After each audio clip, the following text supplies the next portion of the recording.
qui ont marqué l'histoire de la République, la place des martyrs affiche un nouveau visage, très animé à l'occasion des fêtes de l'indépendance pour la pose de la gerbe de fleurs par le président de la République. Ce lieu de recueillement est aujourd'hui restauré. Cette place de souvenir est désormais sécurisée par la police verte et gérée par un administrateur. L'initiative est du gouvernorat de la ville de Conakry. Cette place appartient à la ville de Conakry. Vous l'avez déjà constaté. À chaque fois que le président de la République, le 2 octobre, la date de notre indépendance, le chef de l'État vient pour la pose de la gerbe de fleurs, c'est le gouvernement de la ville de Conakry. C'est nous qui aménageons le lieu et c'est nous qui recevons le chef de l'État pendant cette pose de la gerbe de fleurs. Alors, il faudrait bien que cette place soit restaurée. Ça a pris du temps, mais comme le dirait l'autre, il n'est jamais trop tard de faire du bien. Vous avez vu les photos qu'on est en train aussi de placer, les photos de nos martyrs. Donc il ne faudrait pas que, comme par le passé, les gens continuent à venir s'asseoir. Non seulement les handicapés qui viennent, mais aussi les ambulants qui viennent s'asseoir pour vendre. Les citoyens apprécient cet acte posé par le gouvernorat de Conakry.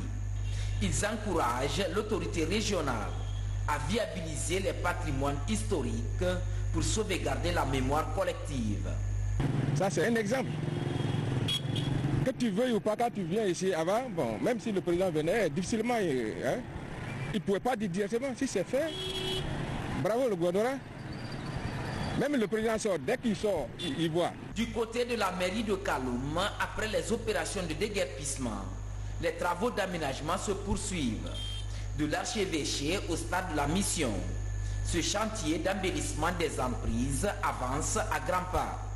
Au marché Niger, les ouvriers s'activent pour la pose des pavés. Présentement, nous sommes sur le site du marché Niger où nous voudrions créer une bandelette qui va être plus accessible aux piétons, mais aussi à ceux qui viendront garer les motos. Et parce que, comme vous le comprenez, vous voyez que c'est de façon anarchique. Les gens sont disposés tout au long au bord de la route. Donc cela nous permettra de mettre un peu d'ordre à ce niveau. Je salue et j'encourage cette initiative et j'invite les partenaires à vraiment accompagner cette initiative de Madame le maire de la commune et pourquoi pas les autres communes de la Guinée. Selon l'autorité communale, ces travaux vont se poursuivre jusqu'à Tombo. L'idée est de donner à la capitale Conakry une image plus attrayante.